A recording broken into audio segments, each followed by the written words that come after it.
வணக்கம். உங்கள் பவுல். இன்றைக்கி எஸ்எஸ் ஜாலி எப்படி செட் பண்ணுறதுன்னு பார்க்கலாம். இன்னும் ஒரு வீட்டில் ஒரு 4 பாத்ரூம் இருக்குது. அதுக்கு எஸ்எஸ் ஜாலி செட் பண்ணுறோம். ஏற்கனவே டைல்ஸ் போடுறவங்க பிவிசி ஜாலியாக செட் ஆகிறது செட் பண்ணிட்டாங்க. இது ஃப்ளோர் டாப்லேருந்து பைப்பு ஹைட்டாக தூக்கி வச்சுருந்தோம். அதை வெட்டிட்டு இதேமாரி போட்டிருக்காங்க. இதேமாரி போடுறது தப்பு. போட்டால் அந்த மூலையில் மட்டும் தண்ணி சொட்டி வாங்கிக்கும். அந்த டைல்ஸ் மட்டும் வாங்கிக்கும். பைப்பு மேலே டாப்பு வரைக்கும் தூக்கி விட்டுருப்போம், ஹைட்டாக தூக்கியிருப்போம். டைல்ஸ் போட்ட பிறகு அறுத்துட்டு தான் செட் பண்ணோம். இப்போ இந்த டைப்பு எஸ்எஸ்சில் நாங்கள் வாங்கிட்டு வந்திருக்கோம். SS jolly. இது 300 300. இது 2 கிண்ணம் ஃப்ளோர் டைப்லேயே கொடுத்துருக்காங்க. இந்த டைப்பு நல்லா இருக்குது. க்ளீன் பண்ணுறதுக்கும் வசதியாக இருக்கும். மேலே வலை எடுக்கிற டைப்பில் கொடுத்துருக்காங்க.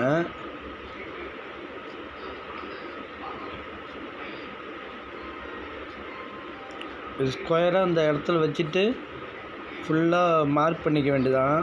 மூளை மட்டத்துக்கு கரெக்டாக கோணையாக இல்லாமல் ஸ்கொயரில் இருக்கிறதுனால அதில் லைட்டாக மாறி இருந்தாலும் அசிங்கமாக தெரியும். ரவுண்ட் டைப்னால் பிரச்சனை இல்லை. இப்போ எல்லாத்தையும் மார்க் பண்ணியாச்சு. இதை கட்டிங் மிஷின் போட்டு தான் எடுக்கணும்.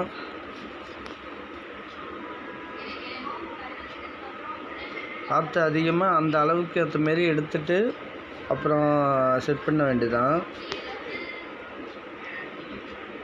இப்போ கட்டிங் மிஷின் போட்டு டைல்ஸில் பார்த்து கட் பண்ணோம். வாலில் தான் டைல்ஸ் போட்டிருக்கிறதுனால டேமேஜ் பண்ணாமல் இந்த டைல்ஸ் மட்டும் கட் பண்ணோம். இப்போ கட் பண்ணி எடுத்தாச்சு. அது கொஞ்சம் லூஸோடு ரொம்ப டைட் இல்லாமல் லூஸாக வைக்கணும். டைல்ஸ்லேருந்து ஒரு 2 mm இல்லை 3 mm பள்ளமாக இருந்தால் இன்னும் நல்லது நம்மளுக்கு. கட் பண்ணி எடுத்தாச்சு. கொஞ்சம் ஃப்ரீயாக போகுது. இதில் டைல்ஸ் போடுறவங்க உள்ளார எல்லாத்தையும் பேக்கிங் பண்ணிவிட்டு ரீஒர்க் பண்ணணும். அதில் உள்ளார மாவு ஃபுல்லாக வச்சுட்டு அதை பார்க்கணும். இன்னொரு பாத்ரூம் வந்திருக்கோம். இதுலேயும் அதே மாடல்லே கிரைண்டிங் பண்ணி அப்படியே செட் பண்ணிட்டாங்க.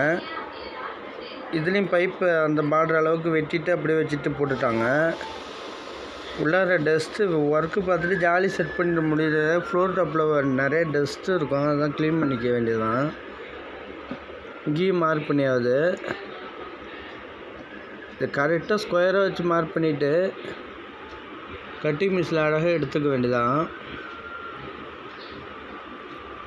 இது கட் பண்ணியாச்சு.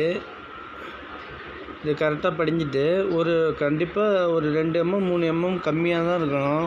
கீழே பள்ளத்தில் வைக்கணும். இது எல்லாம் முடிஞ்ச பிறகு அவங்க ஒயிட் சிமெண்ட் வச்சு ஃபுல்லாக உள்ளார பேக்கிங் பண்ணிவிட்டு மேலே பேக்கிங் பண்ணிவிட்டு நல்லா செட் பண்ணிடுவாங்க. இப்போ இது காமன் பாத்ரூம் ஒன்று.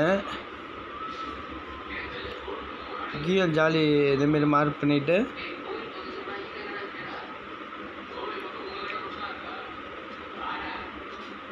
செட் பண்ணி வேண்டாம். இதேமாரி டைப்பில் வச்சு டைல்ஸில் உட்காந்துறதுனால கால் வச்சா கூட வாங்கிறது உண்டு. இந்தமாரி டைப்பில் இந்த பிரச்சனை கிடையாது. ஃபுல் சப்போர்ட் இருக்கும் ஜாலியில். இது நேராக வச்சு மார்க் பண்ணியாவது. இப்போ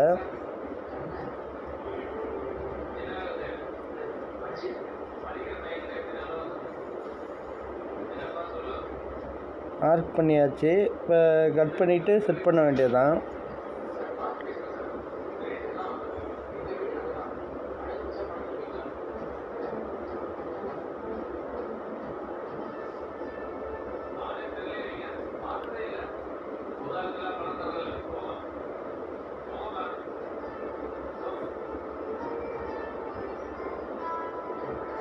இப்போ ஃபுல்லாக கட் பண்ணியாச்சு. இது உளியை தான் போட்டு எடுக்கக்கூடாது. சும்மா கட் பண்ணிவிட்டு சாதாரண நம்பினாலே வந்துடும். உளி போட்டு பக்கத்தில் உள்ள டைல்ஸ் டேமேஜ் ஆச்சுன்னா ஃபுல் டைல்ஸ் மாற்றுற மாரி இருக்கும். அசிங்கமாக இருக்கும். இது கட் பண்ணியாச்சு. ஃபுல்லாக ஏதாவது க்ளீன் பண்ணியாவது. ஃபுல்லாக இதை திரும்பி க்ளீன் பண்ணிவிட்டு செட் பண்ணுறோம். அவ்வளோதான். டைல்ஸ் போடுறவங்க பேக்கிங் பண்ணிடுவாங்க. நம்ம மாவு வைக்கிறப்ப டைல்ஸுக்கு பேக்கிங் பண்ணுறப்ப மாவு வைக்கிறப்ப செட் பண்ணிடுவாங்க. இதில் லாக் பின்னு மாரி கொடுத்துருக்காங்க. அதில் ஒரு லாக்கு செட் பண்ணி திருவிட்டால் செட் ஆகிடும். ஓகே, ஒர்க்கு முடிஞ்சிட்டு. நன்றி. இந்த வீடியோ பிடிச்சிருந்தால் லைக் பண்ணுங்கள், ஷேர் பண்ணுங்கள், கமெண்ட் பண்ணுங்கள். சப்ஸ்கிரைப் பண்ணுங்கள் மறக்காமல்.